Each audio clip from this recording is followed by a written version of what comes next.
السلام علیکم. پچھلے لیکچر میں اگر آپ کو یاد ہوگا تو ہم آخر میں سرکولر لنک لسٹ کے ذریعے 10 لوگوں میں ایک لیڈر چن رہے تھے جس کے لیے ہم نے ووٹنگ نہیں کی، البتہ ہم نے ایک کمپیوٹر پروگرام کے ذریعے لنک لسٹ کو استعمال کرتے ہوئے ان 10 آدمیوں میں سے ایک لیڈر کو چنا تھا. میں آپ کو وہ پروگرام دوبارہ دکھانا چاہتا ہوں کیونکہ اس میں کافی ایسی باتیں ہیں جن کو آپ اگر مد نظر رکھیں تو آپ کو احساس ہوگا کہ ہمیں ان ڈیٹا اسٹرکچرز اور C++ کی کلاسز وغیرہ سے کیا کیا مفید باتیں حاصل ہوتی ہیں جن سے ہماری پروگرامنگ جو ہے وہ بہت آسان ہو جاتی ہے. دوبارہ اس سلائیڈ کو لاتے ہیں جس میں ہم نے وہ جوزفس پرابلم کی سولوشن لکھی تھی. اس میں ہم نے پہلے وہی CList.cpp انکلوڈ کی وہ فائل، اور اس کے بعد اگر آپ واپس چلیں تو لسٹ ایک آبجیکٹ ہم نے CList فیکٹری سے بنوا لیا. اس کے بعد اس کے add, start, length, next, get اور ریموو میتھڈز کے ذریعے ان چند لائنوں سے ہم نے یہ پرابلم حل کر لی. اب یہاں میں چند ایک باتوں کا ذکر کروں جن کو آپ اپنے مد نظر رکھیے جب بھی آپ پروگرامنگ کریں، کہ کس طرح ہم نے لسٹ ڈیٹا اسٹرکچر بنایا اور اس کے میتھڈز ہم نے لکھ لیے، اس کا انٹرفیس بنا لیا. اور جب ہم اس پرابلم کو حل کرنے پہ آئے تو ہم یہ نہیں سوچ رہے اب کہ یہ لسٹ جو ہے اندرونی طور پہ لنک لسٹ ہے یا ڈبلی لنک لسٹ ہے یا ارے ہے، یہ کیا ہے. ہمارے نزدیک اب یہ ایک لسٹ ہے، اور اگر ہم اپنی گفتگو واپس شروع والی بات پہ لے جائیں کہ ہمارے پاس ایک لسٹ آف آبجیکٹس ہے ایک خاص ترتیب میں، اور ہم ذہنی طور پہ اس آرڈر کو رکھتے ہیں اور پھر ان آبجیکٹس کو ہم یا مینیپولیٹ کرتے ہیں یا اس میں سے چیزیں نکالتے ہیں یا اس میں چیزیں ڈالتے ہیں، تو وہ تصویری خاکہ اب ہم مکمل طور پہ اس کمپیوٹر پروگرام میں لا سکتے ہیں. اگر آپ سلائیڈ کی طرف واپس آئیں تو دیکھیے کتنے آرام سے ہم لسٹ میں وہ ایلیمنٹس ایڈ کر لیتے ہیں. یہ ایڈ کال ہے. اس کے بعد ہم اسٹارٹ پہ لے جا کے اس کی لینتھ کو دیکھتے ہوئے لسٹ ڈاٹ نیکسٹ کے ذریعے ہم آگے چلتے رہتے ہیں. یہاں یہ بھی میں کہتا چلوں کہ چونکہ یہ سرکولر لنک لسٹ ہے تو یہ نیکسٹ پوائنٹر اگر آپ کو یاد ہو جب ہمارے پاس سنگلی لنک لسٹ تھی تو جب یہ نیکسٹ پوائنٹر جو ہے یہ آخر میں پہنچ جاتا تو وہاں پہ یہ فالس ریٹرن کر دیتا تھا. یہاں پہ چونکہ ہمارے پاس سرکولر لنک لسٹ ہے تو یہ نیکسٹ جو ہے یہ کبھی نل نہیں ہوگا، تب نل ہوگا جب کہ بالکل کوئی پوائنٹر نہیں رہ جاتا یا بالکل کوئی نوڈ لسٹ میں نہیں رہ جاتا، اور ریموو کے ذریعے ہم لسٹ میں سے ایلیمنٹ نکال لیتے ہیں. اب آپ کو یہ بھی یاد ہوگا کہ جب آپ نے C++ میں فنکشنز اور اس قسم کی فیسلٹیز کے بارے میں ڈسکشن کی تھی تو آپ یہ کہہ سکتے ہیں کہ یہ کام تو فنکشنز کے ذریعے بھی ہو سکتا ہے. ہاں یقیناً بالکل ہو سکتا ہے، لیکن دیکھیے کہ کس طرح ہم نے C++ کی کلاس کا یہ جو طریقہ کار ہے کلاسز بنانے کا، جن کو میں اصل میں فیکٹری کہتا ہوں، ان کے ذریعے لسٹ ڈیٹا ٹائپ بنانا، اس کا استعمال کرنا وہ کتنا آسان ہو جاتا ہے. اور وہی بات جو آپ نے وہاں پہ سنی تھی اور جس کے بارے میں کافی گفتگو بھی ہوئی تھی کہ ہم کس طرح ایک طریقہ کار جو ہے اس کو انکیپسولیٹ کر لیتے ہیں، وہ اندرونی حالات جو ہیں وہ بالکل چھپ جاتے ہیں اور ہمیں اس سے سروکار نہیں رہتا کہ یہ ڈیٹا اسٹرکچر اندرونی طور پہ کام کیسے کرتے ہیں. ہم ان کو جہاں پہ ضرورت ہوتی ہے استعمال کر لیتے ہیں. اب یہ بھی ظاہر ہے کہ یہ سرکولر لنک لسٹ جو ہے یہ صرف جوزفس پرابلم کے لیے نہیں، یہ اور بھی کئی پرابلمس کے لیے مفید ثابت ہو سکتی ہے. تو اب ہم نے یہ کلاس بنا لی، ہم نے یہ فیکٹری بنا لی. اس سے نہ صرف ہم آبجیکٹس بنوا سکتے ہیں بلکہ ہم یہ آبجیکٹس جہاں چاہیں بنوا سکتے ہیں اور ان کو اس سمپل سے انٹرفیس سے، یعنی وہ methods get, remove, next, find, start, back اور بقیہ چند ایک گنتی کے میتھڈ ہیں جن کے ذریعے ہم بڑی مشکل پرابلمس حل کر لیں گے. اور یہ چیز آپ کو اب بار بار نظر آئے گی کہ کس طرح یہ ڈیٹا ٹائپس، یہ کلاسز جو ہیں یا یہ جو فیکٹریاں ہیں، یہ ہمارے لیے وہ آبجیکٹس بنانے میں مدد دیتی ہیں جن کے ذریعے ہم کئی مسائل کا حل تلاش کر لیتے ہیں. یہ چند باتیں میں اگلی سلائیڈ پہ بھی لکھی ہیں، یہ دیکھیے کہ using a circular linked list made the solution of the Josephus problem trivial, یعنی کہ بڑی آسانی سے یہ ہم مسئلہ حل کر سکے. اور اس کا کمپیوٹر پروگرام جو ہم نے لکھا وہ چند لائنوں کا ہے, یہ بھی نہیں کہ ہمیں بہت زیادہ کوڈ لکھنا پڑا. The solution would have been more difficult if an array had been used. And this illustrates the fact that the choice of the appropriate data structure can significantly simplify an algorithm. It can make the algorithm much faster and efficient. اب یہاں پہ میں چند چیزیں واضح کر دوں. ایک ہے ارے کا استعمال آپ کے مین پروگرام میں, یعنی کہ میں کوئی فنکشن نہیں بناتا, میں کوئی کلاسز نہیں بناتا, میں کوئی فیکٹریاں نہیں بناتا, میں سیدھی ارے استعمال کرتا ہوں, اور اس ارے کے اندر, یعنی یہ جو میرا مین پروگرام تھا, اس کے اندر میں نے ارے بنائی, اس کے اندر میں نے یہ 10 نمبر ڈالے, اور پھر خود ہی کسی طرح لوپ لکھ کے میں یہ جوزیفس پرابلم کا حل تلاش کرتا ہوں. تو اب آپ سوچ سکتے ہیں کہ آپ کو کس طرح ارے کے اندر آگے پیچھے جانا پڑے گا, چیزوں کو نکالنا پڑے گا خاص ترتیب سے. اور اس لحاظ سے ٹھیک ہے, آپ پروگرام تو لکھ لیں گے, لیکن آپ کے لیے بھی خود اس کو سمجھنا مشکل ہو جائے گا. اگر آپ کسی اور کو دکھائیں گے تو اگر آپ نے اس میں اچھی کامنٹس یا کوئی خاص بات نہیں لکھی تو اس کے لیے بھی سمجھنا کافی مشکل ہو جائے گا. اب اس کا موازنہ کریں آپ جب ہم نے یہ لسٹ ڈیٹا ٹائپ استعمال کی. یہ بھی بات ہے کہ لسٹ اندرونی طور پہ شاید ارے کے ذریعے امپلیمنٹ ہوئی ہو, لیکن میں یہ بار بار کہتا ہوں کہ ہم یہ نہیں جاننا چاہتے کہ یہ جو فیکٹری ہے یہ اندرونی طور پہ کیسے کام کرتی ہے. اگر وہ لسٹ آبجیکٹس ہمارے لیے بنا سکتی ہے تو بس ٹھیک ہے, ہمیں تو وہ لسٹ آبجیکٹ چاہیے, ہمیں اس سے کیا سروکار کہ وہ فیکٹری اندر روبوٹ سے لسٹ بناتی ہے یا کوئی اور چیز آ کے لسٹ بناتی ہے, یا اندرونی طور پہ وہ لسٹ کیسے کام کرتی ہے. اور سچی بات ہے کہ یہ کاروائی ایک اندرونی طور پہ اگر سنگلی لنک لسٹ ہو یا ڈبلی لنک لسٹ ہو یا سرکولر ہو, ان تینوں سے ہو سکتی ہے, ایز لانگ ایز کہ ہمارے پاس یہ لسٹ آبجیکٹ بن جائے یا یہ لسٹ فیکٹری ہو جس کے ذریعے ہم یہ لسٹ آبجیکٹ بنوا سکیں, جس کے انٹرفیس میتھڈ کے ذریعے ہم یہ مسئلہ بڑی آسانی سے حل کر لیں. اور اگر آپ اس میتھڈ کو کسی کو دکھائیں, یعنی یہ جو چھوٹا سا پروگرام ہم نے لکھا ہے اور اس کے بعد وہ جو تصویری اینیمیشن میں نے آپ کو دکھائی تھی, تو دیکھنے والا جس کو تھوڑی سی بھی پروگرامنگ آتی ہے وہ فوراً سمجھ جائے گا. اور سچی بات ہے اس کے لیے کوئی خاص C++ کی بھی ضرورت نہیں, وہ آلموسٹ انگریزی لگتی ہے اگر آپ اس مین میتھڈ کو دیکھیں کہ کاروائی کیا ہو رہی ہے, اور اس سے پڑھنے والا بڑی جلدی سمجھ جائے گا. تو دیکھیے ہمیں کتنے فائدے حاصل ہوئے, انکیپسولیشن کی وجہ سے کیا فائدہ حاصل ہوا, یہ فیکٹری بنانے سے ہمیں کیا فائدہ حاصل ہوا, اور ابھی آگے چلیے تو میں چند ایک اور باتیں کہوں گا جس سے آپ پہ اس کے کچھ اور فوائد ظاہر ہوں گے. اگلی سلائیڈ کی طرف دیکھیے کہ we will find کہ how some elegant data structures lie at the heart of major algorithms. یعنی کہ یہ جو ترکیبیں ہم استعمال کرتے ہیں مختلف پرابلمس کو حل کرنے کے لیے, آپ کو نظر آئے گا کہ بعض اوقات بڑا ایک خوبصورت سا ڈیٹا اسٹرکچر جو ہے وہ استعمال ہوگا جس سے اس پرابلم کی سولوشن بہت آسان ہو جائے گی. بلکہ آئندہ اگر آپ اپنے کریکولم میں دیکھیں تو الگوریدمس کا ایک ایڈوانس کورس بعد میں آ رہا ہے, analysis, design and analysis of algorithms. شاید اس کا نام یہ نہ ہو, کوئی جو بھی نام ہو, لیکن اس کورس میں ہم نہ صرف ڈیٹا اسٹرکچرز کو دیکھیں گے بلکہ ہمارا زور اس پہ ہوگا کہ مختلف مسائل جو ہیں, پرابلمز جو ہیں کمپیوٹر سائنس میں یا ویسے کمپیوٹر ایپلیکیشنز میں, ان کے حل کے لیے کیا کیا الگوریدمس, کیا کیا پروسیجرز, کیا کیا ریسیپیز, کیا کیا طریقہ کار موجود ہیں, اور اس مسئلے کو حل کرنے کے لیے وہ ڈیٹا اسٹرکچر کون سا مناسب ہے. اور ہم کئی بڑے خوبصورت ڈیٹا اسٹرکچرز دیکھیں گے جن کو آپ دیکھ کے کہیں کہ ہاں واقعی جس نے یہ سوچا بڑی عقل مندی کا مظاہرہ کیا, اور جس کی وجہ سے اب یہ پرابلم جو ہے بہت آسان ہو گئی ہے. اور یہ انشاءاللہ ہم اس کورس میں تفصیلاً دیکھیں گے کہ وہ ریسیپیز, وہ الگوریدمس کیا ہیں جن سے بڑے بڑے مشکل جو کمپیوٹر سائنس کی پرابلمس ہیں یا روزمرہ زندگی کی پرابلمس ہیں جو ہم کمپیوٹر کے ذریعے سالو کرنا چاہتے ہیں وہ بڑی آسانی سے حل ہو جاتی ہیں.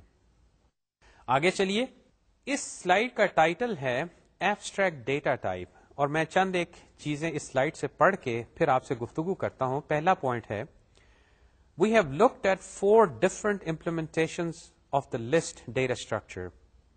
using arrays, singly linked list, doubly linked list, or circular linked list. The interface to the list stayed the same, that is, add, get, next, start, remove, اور بقیہ بھی چند ایک میتھڈس تھے. اور آخری point, the list is thus an abstract data type. We use it without being concerned with how it is implemented.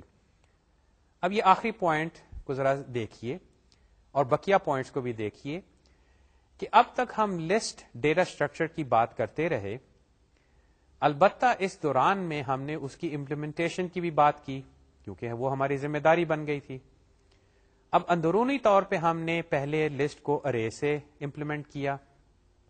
ارے کے بارے میں چند باتیں سامنے آئیں کہ بھئی اس کا جو سائز ہے, میکسیمم سائز, وہ دقت پیدا کر سکتا ہے اگر لسٹ کا سائز جو ہے وہ بڑھ جائے. تو اب آپ وہ ارے کا سائز بڑھائیں گے تو پھر یہ لسٹ جو ہے یہ اپنے اندر زیادہ ایلیمنٹس ڈال سکتی ہے. اس کا سدے باب کرنے کے لیے, اس کا سدے باب یہ تھا کہ ہم ڈائنامکلی میموری ایلوکیٹ کرتے ہیں نوڈز کے لیے, اور ان نوڈز کو ہم پوائنٹرز کے ذریعے آپس میں جوڑ دیتے ہیں. اچھا, جب اس کے جوڑنے پہ آئے تو ہم نے سنگل لنک لسٹ بنائی, یعنی کہ سمپلی نیکسٹ پوائنٹرز کے ذریعے ہم نے ان نوڈز کو جوڑا اور اس سے ایک زنجیر بن گئی. اس میں ایک مسئلہ نظر آیا کہ ایک سمت میں جانا تو آسان ہے, لیکن جب واپس جانا پڑتا تھا تو وہاں پہ دقت ہو جاتی تھی. اس کا علاج یہ کیا کہ ہم نے ڈبل لنک لسٹ بنا لی, یعنی کہ ہر نوڈ میں ایک نیکسٹ پوائنٹر اور ایک پریویس پوائنٹر. اب پریویس پوائنٹر سے یہ فائدہ ہوا کہ ہم آگے پیچھے اب جا سکتے ہیں بڑے اطمینان سے. پھر ہمیں تھوڑا سا ایک مسئلہ تو نہیں لیکن ایک کہہ لیں دقت طلب بات نظر آئی کہ جو آخری اور پہلا نوڈ ہے لنک لسٹ کے کیس میں, جس میں چاہے آپ ایک پوائنٹر استعمال کریں نیکسٹ یا پریویس یا دونوں کریں, تو آخری اور پہلے نوڈ کے اندر نیکسٹ اور پریویس فیلڈ جو ہیں وہ نل ہوتے ہیں. تو آپ کو ہمیشہ اس چیز کا لحاظ رکھنا پڑتا ہے کہ آخر میں کہیں آپ وہ نل پوائنٹر کے پیچھے نہ چلے جائیں, کیونکہ وہ تو ایکسیپشن کی طرف آپ کو لے جائے گا. اسی طرح پہلے نوڈ میں اگر ڈبلی لنک لسٹ ہے تو پہلے نوڈ کے پریو پوائنٹر میں اگر نل ہے تو اگر اس کے پیچھے جائیں گے تو وہ بھی آپ کو کہیں نہیں لے کے جائے گا, ایکسیپشن آ جائے گی. اس چیز سے بچنے کے لیے یا ایٹ لیسٹ اس دقت کو ذرا کم کرنے کے لیے ہم نے سرکولر لنک لسٹ بنا لی, یعنی آخری نوڈ جو ہے اس کا جو نیکسٹ پوائنٹر ہے اس کو ہم نے پہلے نوڈ کی طرف پوائنٹ کر دیا, اور اگر وہ ڈبلی لنک لسٹ ہے اور سرکولر ہے تو جو پہلا نوڈ ہے اس کا پریویس پوائنٹر اب آخر کے نوڈ کی طرف پوائنٹ کر رہا ہے. لیکن جہاں تک اس کا استعمال ہے, اور استعمال کے لیے آپ وہ جوزفس پرابلم کا حل سامنے رکھیے, کیا آپ کہہ سکتے ہیں کہ اندرونی طور پہ چاہے وہ ارے ہو, چاہے سنگلی لنک لسٹ ہو, ڈبل ہو, سرکولر ہو, اس سے اس پروگرام پہ کچھ اثر ہوتا ہے؟ وہ تو کام کرتا ہے, اس کو تو لسٹ چاہیے, اس کو ایک لسٹ فیکٹری چاہیے. جب اس فیکٹری نے اس کو ایک لسٹ آبجیکٹ بنا دیا تو اب وہ بڑے اطمینان سے ایڈ, گیٹ, ریموو, نیکسٹ اور یہ بقیہ میتھڈ استعمال کر کے اس مسئلے کا اس نے حل تلاش کر لیا. اس سے یہ ثابت ہوا کہ یہ جو انکیپسولیشن کی کاروائی ہے جو کہ ہم نے کلاس بنا کے کی, اس سے ہمیں اب یہ آزادی حاصل ہو گئی کہ میں اندرونی طور پہ اس کی امپلیمنٹیشن اس ڈیٹا ٹائپ کی, یا جس کو اب ہم کہیں گے ایبسٹریکٹ ڈیٹا ٹائپ. یہ لفظ ایبسٹریکٹ کا کچھ اگر آپ مطلب کا جائزہ لیں تو وہ ایسے ہی ہے کہ اصل حالت کچھ ہے لیکن آپ اس کو کسی اور طریقے سے دیکھ رہے ہیں, ایبسٹریکشن نظر آ رہی ہے. اس ایبسٹریکٹ ڈیٹا ٹائپ یا جس کو ہم C++ میں کلاسز کے ذریعے امپلیمنٹ کرتے ہیں, ہمیں یہ آزادی حاصل ہو جاتی ہے کہ اندرونی طور پہ آج اگر ہمیں ارے پسند نہیں آ رہی اس کی امپلیمنٹیشن تو ہم اس کو بدل دیتے ہیں. اگر کوئی اور وجہ ہوتی ہے تو ہم اس کو ڈبلی لسٹ بنا دیتے ہیں یا ہم کو سرکولر بنا دیتے ہیں. جب تک اس کا انٹرفیس وہی رہے گا, اندرونی طور پہ ہم جو مرضی کرنا چاہیں, اس لسٹ فیکٹری کو استعمال کرنے والے کو کوئی تکلیف نہیں ہوگی. یہ ہے ایبسٹریکٹ ڈیٹا ٹائپ. اس کے بارے میں چند ایک اور باتیں اگلی سلائڈ پہ دیکھیے. What we care about is the methods that are available for use with the list abstract data type. یعنی وہ interface methods get, remove, next, add اور بقیہ جو ہم نے سوچے تھے, استعمال کے لیے اگر ہمیں وہ میتھڈز مل جائیں تو یہ کافی ہے. اس سلائڈ پہ اگلا point, we will follow this theme when we develop other abstract data types. We will publish the interface and keep the freedom to change the implementation of the abstract data type without affecting the users of the abstract data type. Or the C++ classes provide us the ability to create such abstract data types. اب تک ہم نے مثالیں شاید اتنی نہیں دیکھی جس میں ہمیں کلاسز کا اور اس ایبسٹریکٹ ڈیٹا ٹائپ کی افادیت کا مکمل طور پہ احساس ہو, اور یہ شاید کبھی احساس مکمل نہیں ہوگا. یہ تو اب آپ آئندہ اپنی پروفیشنل زندگی میں دیکھیں گے کہ اس طرح کے کئی ایبسٹریکٹ ڈیٹا ٹائپس, کئی فیکٹریاں لیٹس سے یا کلاسز آپ کو نظر آئیں گی, اور بعد میں یہ کلاسز کافی مشکل قسم کے حالات کے لیے بھی بڑی مفید ثابت ہوں گی. لیکن ذہن میں یہ بات بٹھا لیجئے کہ کلاسز کے ذریعے یا یہ جو ایبسٹریکٹ ڈیٹا ٹائپ کا آئیڈیا ہے, اس کے ذریعے آپ کو کیا حاصل ہوتا ہے, وہ یہ ہے کہ جب آپ ایک ایبسٹریکٹ ڈیٹا ٹائپ بنا لیتے ہیں یا آپ ایک کلاس بنا لیتے ہیں یا وہ فیکٹری بنا لیتے ہیں, تو اس فیکٹری کے استعمال کرنے والے اس چیز سے آزاد ہو جاتے ہیں کہ یہ فیکٹری اندرونی طور پہ کام کیسے کرتی ہے.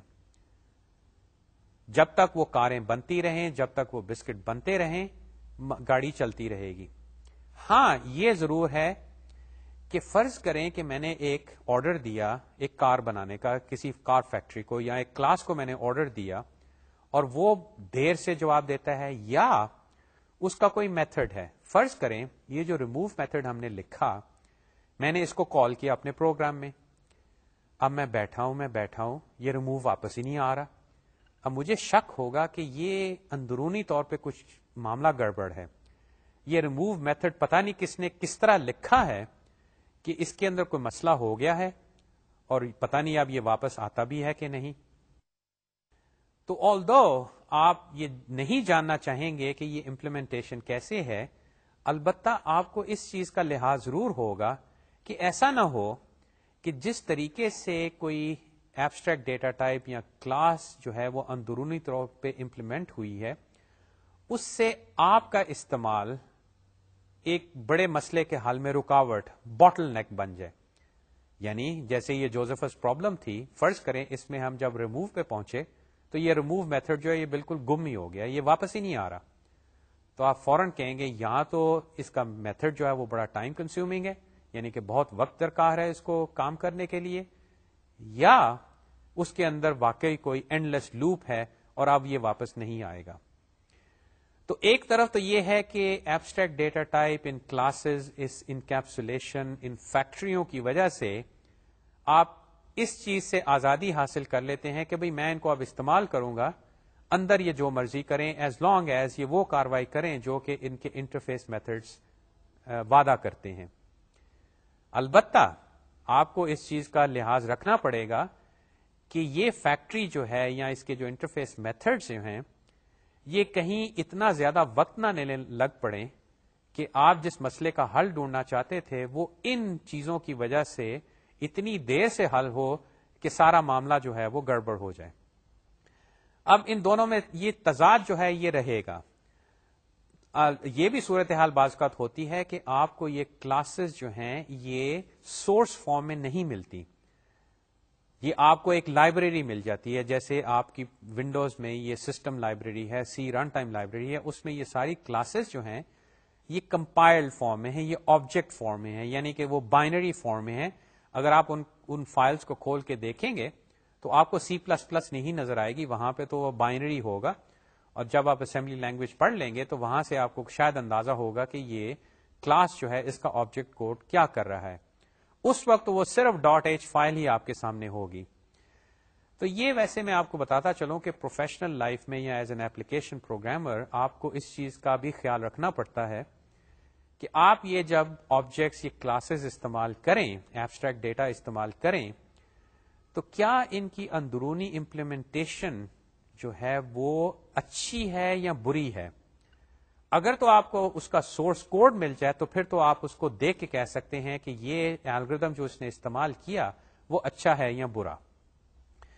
تو یہ بات ذہن میں فی الحال رکھیے، لیکن ابھی فوری طور پہ جو پوائنٹ میں ذہن نشین کرانا چاہتا ہوں وہ یہ کہ اس کی اندرونی امپلیمنٹیشن جو استعمال کرنے والا ہے وہ اس کی فکر نہیں کرتا، اور ہم اگر چاہیں تو اندرونی امپلیمنٹیشن بدل سکتے ہیں.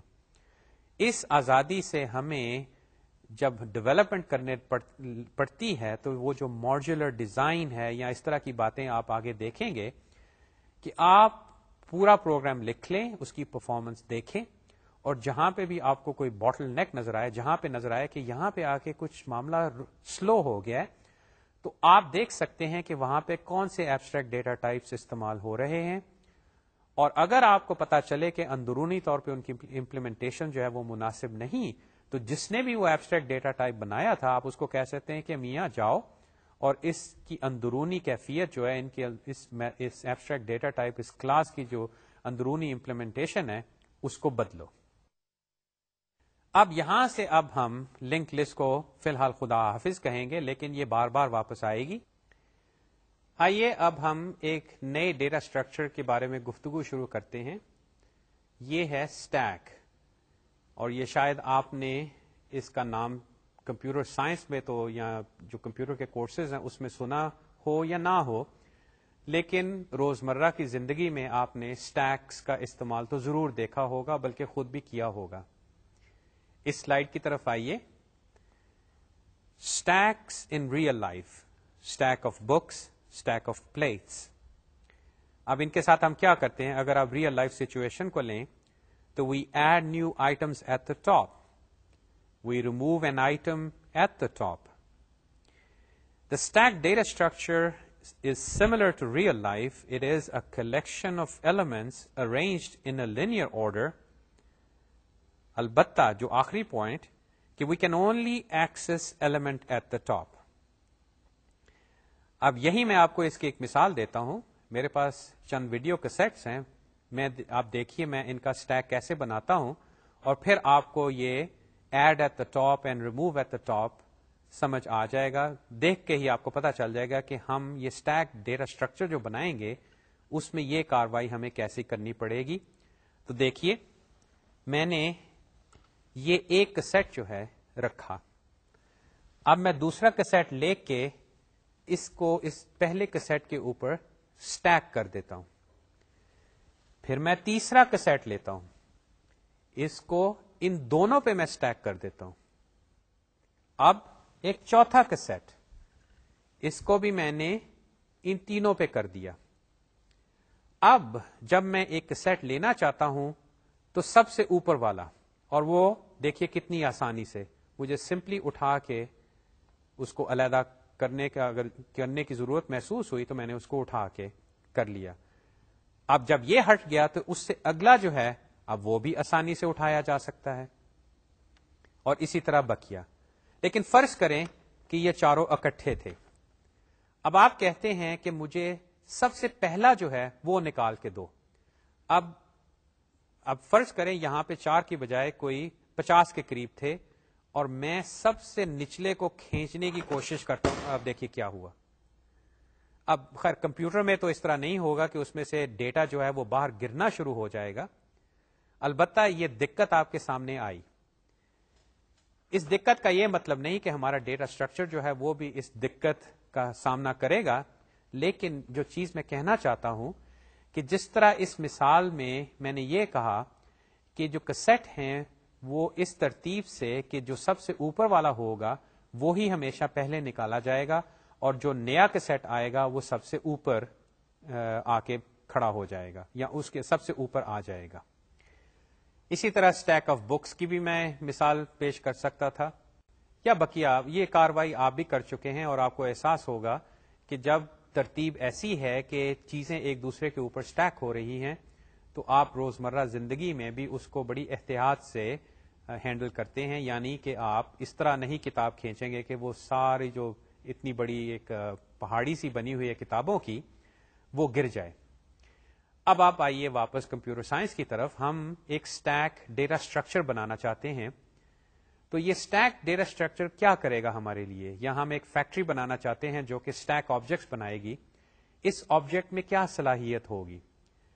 جب لسٹ کے بارے میں ہم بات کر رہے تھے تو وہاں پہ ہم نے یہ سوچا تھا کہ لسٹ کے ساتھ ہم یہ کرتے ہیں کہ اس میں چیزیں ڈالتے ہیں، اس میں چیزیں نکالتے ہیں، اس میں ہم آگے پیچھے جاتے ہیں.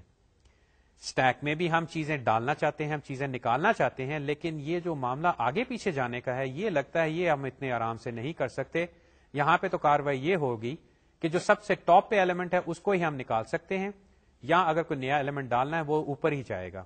یہ نہیں ہم کہہ سکتے کہ اسٹیک کے درمیان میں سے کوئی چیز نکال کے دے دو، کیونکہ اس سے مسئلہ ہو سکتا ہے. تو اس اگلی سلائیڈ پہ دیکھیے کہ میں نے چند میتھڈز، انٹرفیس میتھڈز اب لکھے ہیں. آپ ان کو دیکھیے اور پھر ہم اس پہ تفصیلاً گفتگو کریں گے کہ یہ اسٹیک ڈیٹا ٹائپ اب جو ہم بنا رہے ہیں، یہ جو اسٹیک کلاس ہم بنائیں گے یا یہ جو اسٹیک فیکٹری ہم بنائیں گے، اس سے جو آبجیکٹس بنیں گے ان میں کیا صلاحیت ہوگی. پہلا میتھڈ ہے پش ایکس. یہ میتھڈ یا یہ انٹرفیس میتھڈ ایک ایلیمنٹ لے گا اور اس کو جو اس وقت اسٹیک بنا ہوا ہے اس میں سب سے اوپر ڈال دے گا، یعنی کہ یہ ٹاپ ایلیمنٹ بن جائے گا. اس کی description insert x as the top element of the stack. اگلا method pop. Remove the top element of the stack and return it. Top return the top element without removing it from the stack. اب یہ بھی چیز غور طلب ہے کہ جب میں یہ انٹرفیس بناتا ہوں تو یہ جو میتھڈز ہوتے ہیں ان کے نام جو میں چنتا ہوں ان میں بھی ایک خاص مقصد ہے. جب لسٹ کی بات تھی تو ایڈ، ریموو، نیکسٹ، گیٹ، یہ میتھڈ، یہ نام جو تھے یہ مناسب لگتے تھے. اسٹیک کے کیس میں اب میں پش، پاپ استعمال کر رہا ہوں. پش کا مطلب ہے جیسے میں میرے پاس ایک اسٹیک پڑا ہوا ہے، اس کے اوپر میں کوئی چیز رکھ کے اس کو پش کر رہا ہوں. بلکہ اگر آپ کا کبھی ایسا واقعہ ہوا ہو کہ آپ کسی ہوٹل میں ان کے باورچی خانے میں گئے ہوں جہاں پہ انہوں نے پلیٹیں اسٹیک کی ہوتی ہیں، تو آپ نے شاید یہ چیز دیکھی ہوگی کہ ان کے پاس ایک الماری سی ہوتی ہے جس میں ایک سلنڈر نما چیز ہوتی ہے جس کے نیچے بالکل ایک سپرنگ ہوتا ہے. اس سلنڈر نما چیز میں، وہ کنواں نما چیز میں وہ پلیٹیں ڈالتے جاتے ہیں اور اوپر سے پلیٹیں ڈالتے ہیں تو وہ پلیٹیں نیچے جانی شروع ہو جاتی ہیں. اور جیسے آپ اوپر سے پلیٹ اٹھاتے ہیں وہ سپرنگ جو ہے وہ بقیہ پلیٹس کو اوپر کر دیتا ہے اور ایک نئی پلیٹ اوپر آ جاتی ہے. وہ اسٹیک آف پلیٹس ہے. وہاں پہ بھی آپ کو ایسے لگے گا کہ جیسے آپ پلیٹ کو پش کرتے ہیں اور جب ایک پلیٹ آپ اوپر سے اٹھاتے ہیں تو وہ پاپ کرتی ہے. ٹاپ میتھڈ آپ جاننا چاہیں گے کہ وہ ٹاپ پہ کیا ہے. خیر، جو میں بات کہہ رہا تھا کہ جب آپ یہ میتھڈز، جب آپ یہ ڈیٹا ٹائپس، جب آپ یہ کلاسز بناتے ہیں تو ان کے نام جو ہیں یہ بھی کچھ ایسے تجویز کیجئے کہ اس کے معنی سے ظاہر ہو کہ یہ میتھڈ جو ہے یہ کرتا کیا ہے، اور وہ نام جو ہے وہ اس فیکٹری، اس کلاس کے لیے انتہائی مناسب ہو.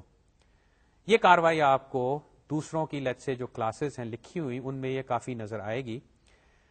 تو جہاں تک اسٹیک کا تعلق ہے تو یہ 3 میتھڈ جو ہیں اور چند ایک اور ہیں، یہ آپ کو تقریباً ہر کتاب میں، ہر پروگرام میں یہی میتھڈز نظر آئیں گے. اس لیے ہم بھی یہی میتھڈز استعمال کر رہے ہیں، یعنی یہ نام استعمال کر رہے ہیں. آئیے اب ان کی ذرا سی مثال دیکھتے ہیں. اسٹیک جو ہے وہ کیسے کام کرتا ہے. اس کے لیے اگلی سلائیڈ پہ چلتے ہیں. اس سلائیڈ پہ تصویریں بنی ہیں اسٹیک کی، اور وہ اسٹیک اس طرح کہ اس کے اندر میں اسٹیک پہ میں نمبر جو ہیں وہ ڈالتا جا رہا ہوں. تو اگر آپ اوپر والی رو لیں تو اسٹیک شروع میں بالکل خالی ہے. سب سے پہلے میں نے پش 2 کیا.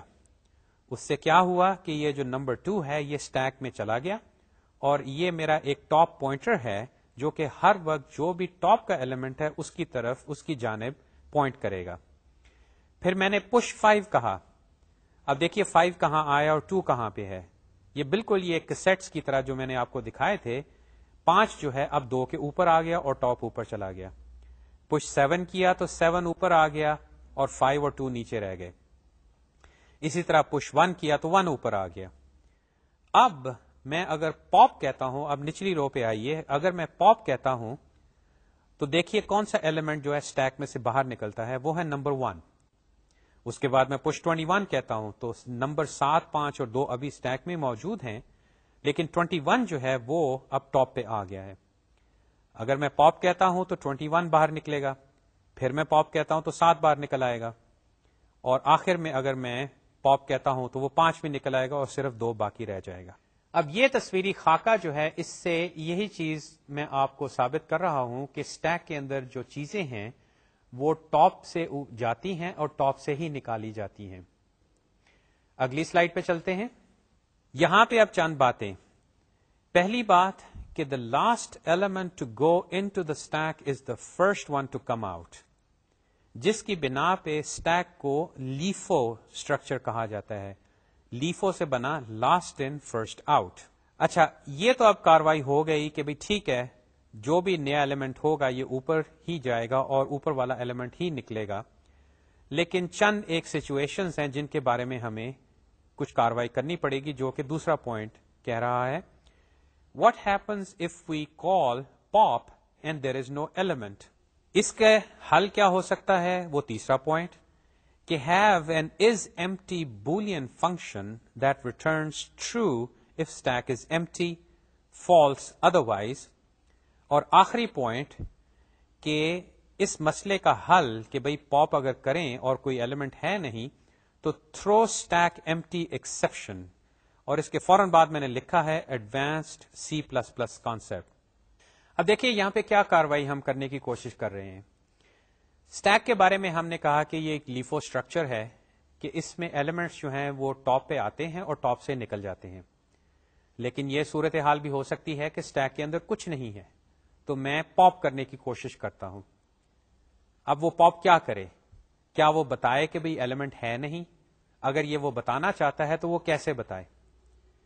ایک تجویز یہ ہم نے پیش کی کہ بھئی ایک اور فنکشن ہم لکھیں گے از ایمٹی، جو کہ ایک بولین یعنی ٹرو فالس ریٹرن کرے گی کہ اگر اسٹیک آبجیکٹ جو ہے یا جو اسٹیک ڈیٹا ٹائپ ہے اس کے اندر کچھ موجود نہیں تو وہ فالس، ورنہ اگر اس میں کچھ موجود ہے تو وہ ٹرو ریٹرن کرے گی. دوسری کاروائی یہ بھی ہو سکتی ہے کہ پاپ کو آپ کال کریں اور اسٹیک کے اندر کچھ نہیں تو پاپ جو ہے وہ ایکسیپشن تھرو کرے، جس کے بارے میں نے کہا کہ یہ C++ کا ایک ایڈوانس طریقہ کار ہے. یہ فی الحال ہم اس کورس میں ابھی ڈسکس نہیں کریں گے، بعد میں جا کے ہمیں شاید اس کی ضرورت پیش آئے. یہاں پہ یہ میں کہتا چلوں کہ ایکسیپشن بھی ایک طریقہ کار ہے جس سے ایک میتھڈ آپ کو ایک ان یوزول کنڈیشن یا ایک ارونیس کنڈیشن یا ایسی صورتحال جس سے کاروائی گڑبڑ ہو گئی اس کے بارے میں بتا سکتا ہے. فرض کریں کوئی میتھڈ ہے جو کہ 2 نمبرز کو ڈیوائڈ کرتا ہے، اگر آپ 0 سے ڈیوائڈ کرنے کی کوشش کریں گے تو یہ تو ہو نہیں سکتا، تو وہ میتھڈ جو ہے وہ ڈویژن بائی 0 ایکسیپشن تھرو کر سکتا ہے. یہ C++ میں فیسلٹی موجود ہے، بلکہ یہ کافی لینگویجز میں موجود ہے، جاوا میں بھی موجود ہے اور C میں بھی یہ کاروائی کی جا سکتی ہے. لیکن جیسے میں نے کہا فی الحال ہم یہ نہیں کہیں گے، یہ نہیں کریں گے. فی الحال یہاں پہ ہم از ایمٹی ایک میتھڈ لکھ لیں گے جو کہ ہمیں یہ بتائے گا کہ اسٹیک ایمٹی ہے کہ نہیں. تو اس سے یہ ہوگا کہ پاپ کو کال کرنے سے پہلے جو بھی اسٹیک کو استعمال کر رہا ہے اس کی یہ ذمہ داری ہوگی کہ پاپ کو کال کرنے سے پہلے یہ از ایمٹی کو کال کر لے، اور اگر از ایمٹی ٹرو ریٹرن کرتا ہے تو پھر پاپ کو کال کرے، ورنہ مسئلہ ہو سکتا ہے. اگلی سلائیڈ پہ چلیے. یہاں پہ اب ہم اسٹیک امپلیمنٹیشن کی طرف چلتے ہیں، کیونکہ جیسے کاروائی ابھی تک رہی ہے کہ ہم صرف ایبسٹریکٹ ڈیٹا ٹائپس یا ان کلاسز کے بارے میں بات نہیں کرتے، بلکہ ہمیں یہاں پہ یہ بھی سوچنا پڑتا ہے کہ یہ امپلیمنٹ کیسے کریں گے. آپ فرض کریں اسٹیک کو ہم ارے سے امپلیمنٹ کرتے ہیں، بلکہ اگر آپ نے یہ تصویری خاکہ جس میں نمبر 2، 7، 21 پش پاپ کر رہا تھا تو آپ کو محسوس ہوا ہوگا کہ یہ جیسے ایک ارے ہی میں استعمال کر رہا ہوں، بلکہ وہ ارے جو تھی اس کو میں نے بجائے دائیں سے بائیں رکھنے کے میں نے ایز اف کھڑا کر دیا تھا اور اس میں چیزیں اوپر سے ڈال رہا تھا اور اوپر سے ہی نکال رہا تھا، لیکن شکلن وہ لگتی ارے ہی ہے. تو اس سلائیڈ پہ جو پہلا پوائنٹ ہے وہ یہی تجویز کر رہا ہے کہ اندرونی طور پہ ہم ارے کو استعمال کر سکتے ہیں اس اسٹیک کو امپلیمنٹ کرنے کے لیے. بیرونی طور پہ پش پاپ ہی ہے، یہ خیال رہے، یا وہ انٹرفیس میتھڈز ہیں، یہ اب اندرونی بات ہو رہی ہے جو کہ ہم شاید کسی کو دکھانا نہ چاہیں یا جو استعمال کرنے والا ہے وہ فی الحال جاننا نہ چاہے. سلائیڈ کی طرف واپس آئیے. پہلا پوائنٹ کہ ارے اگر استعمال کرتے ہیں تو the worst case is for insertion and deletion from an array. When insert and delete from the beginning, what you have to do is shift elements to the left. اب اگر آپ کو لسٹ امپلیمنٹیشن یاد ہو، جب ہم نے list کو ارے کے ساتھ امپلیمنٹ کیا تھا تو وہاں پہ بھی یہی مسئلہ ہو رہا تھا کہ اگر ہم لسٹ کے شروع میں انسرٹ کرنا چاہیں تو ہمیں ارے کے سارے ایلیمنٹس کو دائیں جانب شفٹ کرنا پڑتا تھا. اسی طرح جب ہم ارے کا ایک ایلیمنٹ خاص طور پہ شروع میں ڈیلیٹ کرتے ہیں یا لسٹ کا، تو بقیہ سارے ارے ایلیمنٹس کو ہمیں لیفٹ کی طرف شفٹ کرنا پڑتا تھا. ارے کو اگر ہم استعمال کریں گے تو اگر ہم ارے کے شروع میں انسرٹ کریں اور شروع میں ہی ڈیلیٹ کریں پش اور پاپ کے لیے، تو آپ سمجھ جائیے کہ ہمیں یہ مسئلہ سامنے آئے گا. یعنی اگر ہم نے پش کر کے ایلیمنٹ کو ارے کے شروع میں ڈال دیا تو ارے کے بقیہ سارے ایلیمنٹس جو کہ اسٹیک کے اصل میں ایلیمنٹس ہیں ان کو ہمیں دائیں جانب شفٹ کرنا پڑے گا. اور اگر ہم پاپ کریں گے تو ہمیں اس ایلیمنٹ کو پاپ کرنے کے بعد ارے میں بقیہ جو اسٹیک کے ایلیمنٹس پڑے ہیں ان کو لیفٹ شفٹ کرنا پڑے گا. دوسرا پوائنٹ سلائیڈ پہ کہتا ہے کہ best case for insert and delete is at the end of the array because there is no need to shift any elements. اور آخری پوائنٹ یہ کہہ رہا ہے کہ implement push and pop by inserting and deleting at the end of an array. اب یہاں کیا بات ہوئی؟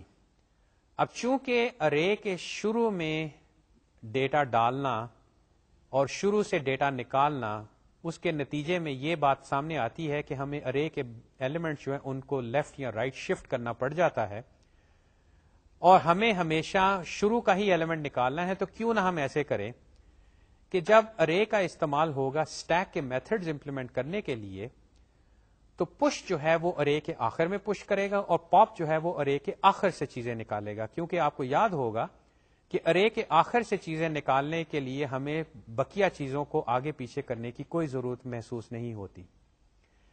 اب یہ چیز مد نظر رکھتے ہوئے آئیے ارے کا استعمال کرتے ہیں اسٹیک کے میتھڈز کو امپلیمنٹ کرنے کے لیے. اگلی سلائیڈ پہ چلیے. اس پہ تصویر ایسے بنی ہے کہ بائیں جانب آپ کا اسٹیک ہے جو میں نے پہلے بھی تصویر میں آپ کو دکھایا تھا.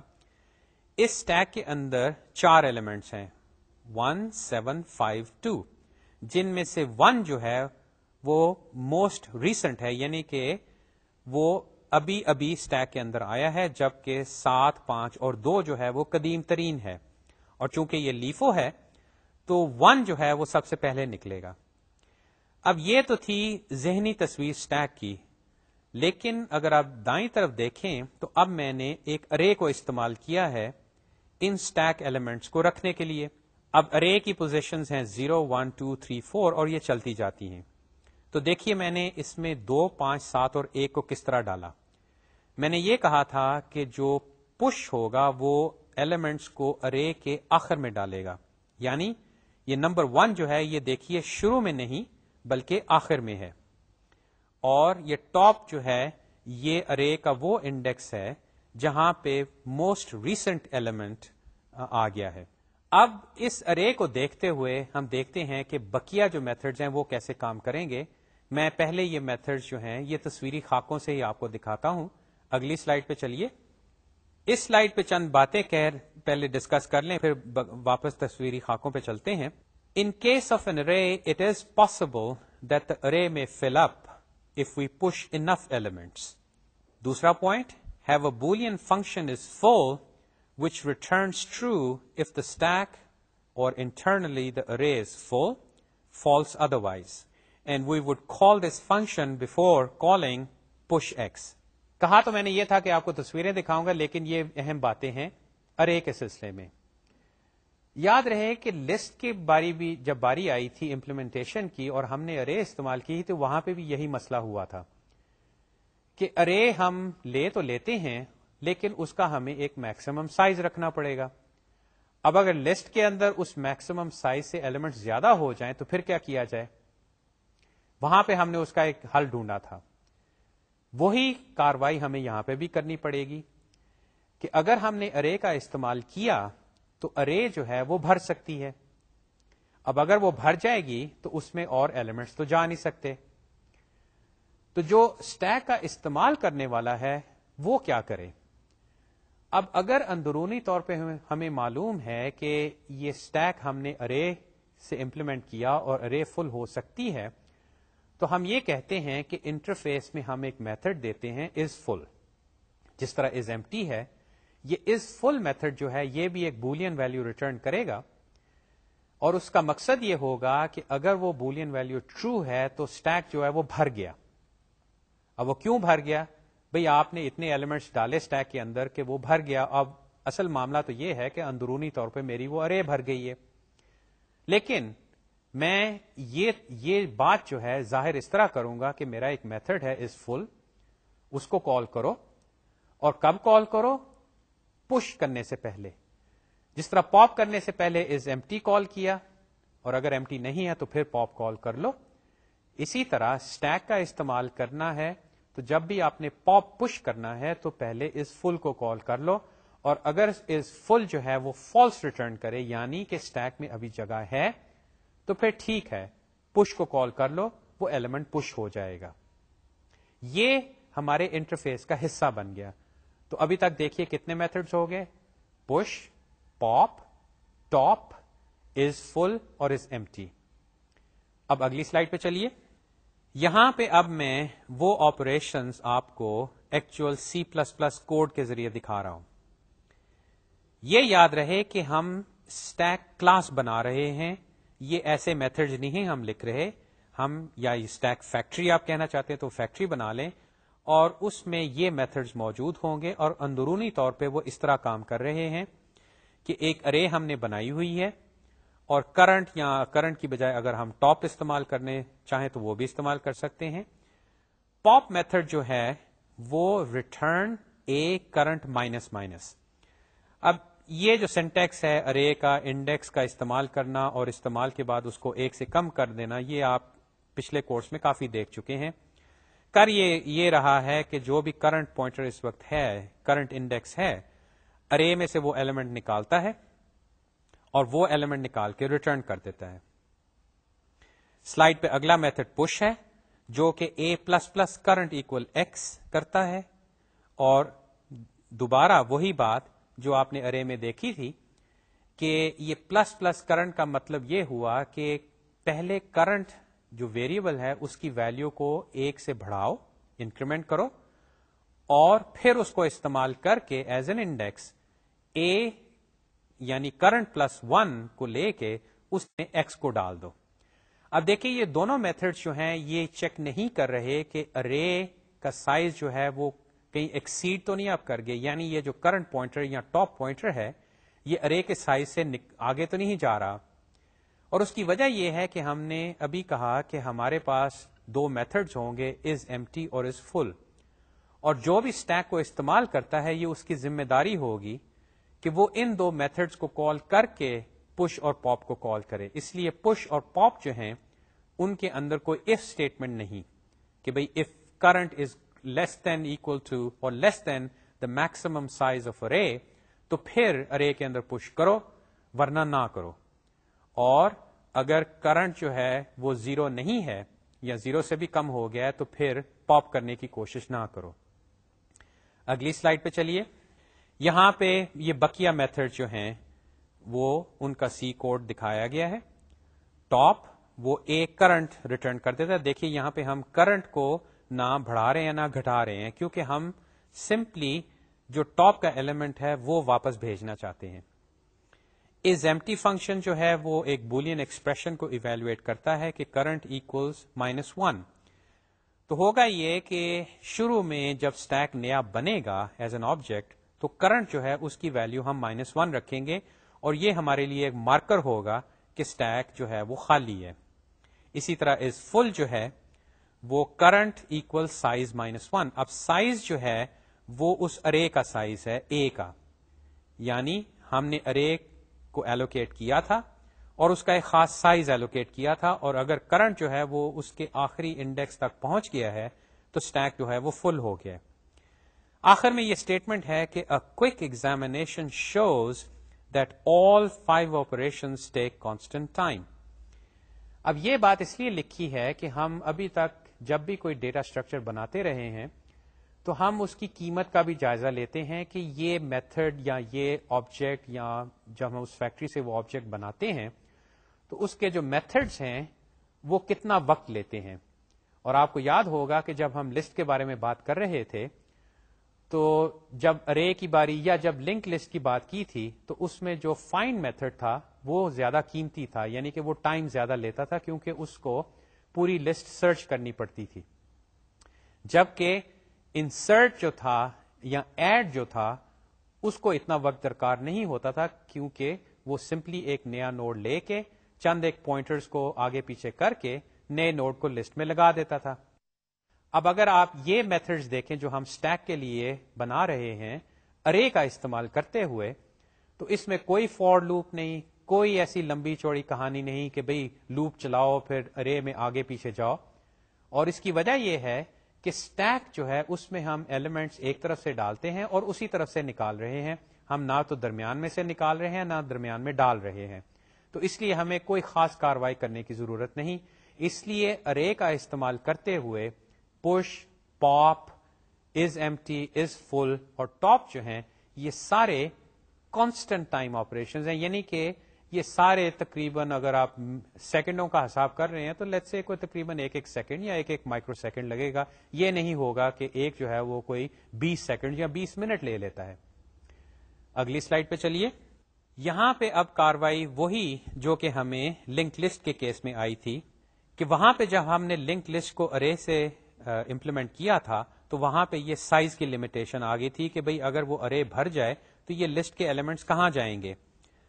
تو پہلا پوائنٹ یہاں پہ بھی وہی کہ we can avoid the size limitation of a stack implemented with an array by using a link list to hold the stack elements. As with array, however, we need to decide where to insert elements in the list, where to delete them, so that push and pop will run the fastest. اب یہ تو ہم نے فیصلہ کر لیا کہ ارے کا استعمال کر تو سکتے ہیں، لیکن ارے کے کیس میں وہی مسئلہ سامنے آ جاتا ہے کہ اگر اندرونی طور پر ارے بھر گئی تو پھر کیا ہوگا۔ تو یہاں پہ بھی ہم لنک لسٹ استعمال کر سکتے ہیں، لیکن مزے کی بات لنک لسٹ کا استعمال ہم اندرونی طور پہ کر رہے ہیں اسٹیک کو امپلیمنٹ کرنے کے لیے۔ اور یاد رہے کہ میں نے کہا تھا کہ لنک لسٹ کو ہم نے خیر بات کہا تو تھا، لیکن یہ بڑی جلدی واپس آ جائے گی، اور دیکھیے کہ یہ واپس آ گئی۔ تو اب ہم ایسے کریں گے کہ ارے کی بجائے ہم لنک لسٹ اندرونی طور پہ استعمال کریں گے، اور انشاءاللہ اگلی دفعہ ہم وہ کوڈ بھی دیکھیں گے C++ کا جس کے ذریعے اسٹیک جو ہے وہ لنک لسٹ کے ذریعے امپلیمنٹ کیا جاتا ہے، اور وہ کوڈ دیکھتے ہی آپ فوراً پہچان جائیں گے کہ یہ کافی چیزیں تو وہی لنک لسٹ کے میتھڈز ہیں، البتہ اس دفعہ یہ اسٹیک کے لیے استعمال ہو رہے ہیں۔ یہ گفتگو ہم اگلی دفعہ جاری رکھیں گے، تب تک خدا حافظ۔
السلام علیکم. پچھلے لیکچر میں ہم نے اسٹیک ڈیٹا ٹائپ کے بارے میں گفتگو شروع کی تھی اور بلکہ ہم نے اس کی امپلیمنٹیشن کے بارے میں بھی کچھ باتیں کی تھیں، جس میں پش، پاپ، ٹاپ، یہ 3 میتھڈز جو ہمیں اسٹیک ڈیٹا ٹائپ کے لیے چاہیے تھے، ہم نے ان کے بارے میں کوڈ بھی ایکچولی ڈیولپ کیا تھا. اور ساتھ میں ہمیں یہ صورتحال بھی سامنے نظر آئی کہ اگر ہم اسٹیک کو اندرونی طور پہ، یعنی کہ اسٹیک کلاس اگر ہم بنا رہے ہیں، تو اندرونی طور پہ اگر ہم ارے کا استعمال کرتے ہیں اسٹیک کے ایلیمنٹس کو رکھنے کے لیے، تو وہاں پہ ایک مسئلہ تھا کہ ارے جو ہے وہ شروع میں اس کا ہمیں ایک خاص سائز ڈکلیئر کرنا پڑتا ہے، چاہے وہ ہم کمپائل ٹائم ڈیکلریشن کریں یا ہم وہ ڈائنامکلی ایلوکیٹ کریں، لیکن ارے کے لیے یہ لازمی ہے کہ جب وہ ارے بنے تو اس کا سائز پہلے سے بتایا جائے. اب اس سے مسئلہ یہ سامنے آیا کہ اسٹیک جو ہے وہ ایک خاص حد تک ایلیمنٹس اس میں جا سکتے ہیں، اور ایک موقع آئے گا کہ اگر آپ اس اسٹیک پہ ایلیمنٹس پش کرتے جائیں تو وہ اندرونی طور پہ ارے بھر جائے گی. اب اس ارے کے بھرنے کے نتیجے میں کیا ہو سکتا ہے؟ اس کا نتیجہ یہ نکل سکتا ہے کہ جو شخص یا جو پروگرامر یا جو بھی آپ کا اسٹیک ڈیٹا ٹائپ استعمال کر رہا ہے، آل آف اے سڈن پاپ جو ہے وہ کام کرنا بند کر دیتا ہے، بلکہ اس میں ایکسیپشنز آنی شروع ہو جاتی ہیں. اس مسئلے کا حل ہم نے اس طرح کیا کہ بھئی ہم ارے تو ایک دم بڑھا نہیں سکتے، ہم یہ کرتے ہیں کہ اپنے اسٹیک ڈیٹا ٹائپ کے ساتھ ایک از فل میتھڈ بھی لکھ دیتے ہیں. اب یاد رہے کہ یہ از فل ہم نے کیوں لکھا تھا. یہ نہیں تھا کہ اسٹیک جو وہ بھر جاتا ہے، وہ اندرونی طور پہ بھر جاتا ہے، اور اندرونی طور پہ اصل میں اسٹیک نہیں بلکہ وہ ارے جو ہم استعمال کر رہے ہیں وہ بھر جاتی ہے یا اس کے بھرنے کا امکان ہے. تو ہم نے جو اسٹیک استعمال کرنے والا ہے اس پہ یہ ذمہ داری لگا دی، اس پہ یہ ذمہ داری عائد ہوگی کہ پش سے پہلے از فل کو کال کرو، اور اگر از فل جو ہے وہ فالس ریٹرن کرتی ہے، یعنی یہ فنکشن، تو پھر پش کو کال کرنا، ورنہ اس کا نتیجہ یہ ہو سکتا ہے کہ تمہارا پروگرام جو ہے وہ کریش کر جائے گا. از ایمٹی میتھڈ جو ہے وہ اسٹیک کا ہے، یعنی کہ وہ ایک اسٹیک کی خاصیت ہے کہ اسٹیک خالی ہو سکتا ہے، جس طرح ایک لسٹ خالی ہو سکتی ہے، یا آپ نے میتھمیٹکس میں دیکھا ہوگا کہ ایک سیٹ جو ہے وہ خالی ایمٹی سیٹ بھی ہو سکتا ہے. تو یہ اس اسٹیک کی خاصیت ہے. لیکن جو از فل میتھڈ ہے وہ اسٹیک کی اس کا کوئی ایٹریبیوٹ نہیں ہے، وہ اصل میں ایک اندرونی مسئلے کا حل جو تھا. ہم نے اس طرح کہا کہ بھئی ہم تو حل اس کو نہیں کر سکتے، جو بھی اسٹیک استعمال کرے اب وہ جو ہے اس کی ذمہ داری لے کہ اسٹیک کو پہلے پش سے پہلے چیک کر لے کہ کہیں وہ اندرونی طور پہ بھر تو نہیں گیا، اور اگر بھر گیا ہے تو پھر پش کو کال نہ کرے. پچھلے لیکچر کے اختتام پہ ہم یہ گفتگو کر رہے تھے، اور وہاں سے پھر ہم نے یہ بات شروع کی کہ جس طرح لسٹ ایبسٹریکٹ ڈیٹا ٹائپ میں اندرونی طور پہ ہم نے ارے استعمال کی، اور بعد میں ہم نے لنکڈ لسٹ بنانی شروع کر دی جس میں ہم ڈائنامکلی نوڈز ایلوکیٹ کرتے تھے، اور نیکسٹ یا پریویس پوائنٹرز کے ذریعے ہم نے نوڈز کو آپس میں لنک کر کے لسٹ ایبسٹریکٹ ڈیٹا ٹائپ، یا ہم نے ایک لسٹ کلاس، یا اگر آپ اب بھی چاہتے ہیں تو کہیے کہ ہم نے لسٹ فیکٹری بنائی. اب وہی بات یہاں پہ بھی ہم کر سکتے ہیں کہ اگر یہ لمیٹیشن، اندرونی لمیٹیشن ارے کی ہمارے پاس سامنے ہے اور ہم اس کو دور کرنا چاہتے ہیں، تو اس کا ایک ذریعہ یہ ہے کہ ہم اندرونی طور پہ ارے نہ استعمال کریں بلکہ لنک لسٹ استعمال کریں، یا ایکچولی لنک نوڈز استعمال کریں. آپ کو لگے گا جیسے ہی ہم اس کے بارے میں بات کریں گے کہ ایکچولی یہ دوبارہ لنک لسٹ واپس آ گئی ہے. تو آئیے آج اس چیز پہ گفتگو شروع کرتے ہیں کہ اندرونی طور پہ اسٹیک جو ہے اگر ہم لنکڈ اسٹرکچر کے ذریعے اس کو امپلیمنٹ کریں تو ہمیں کیا کاروائی کرنی پڑے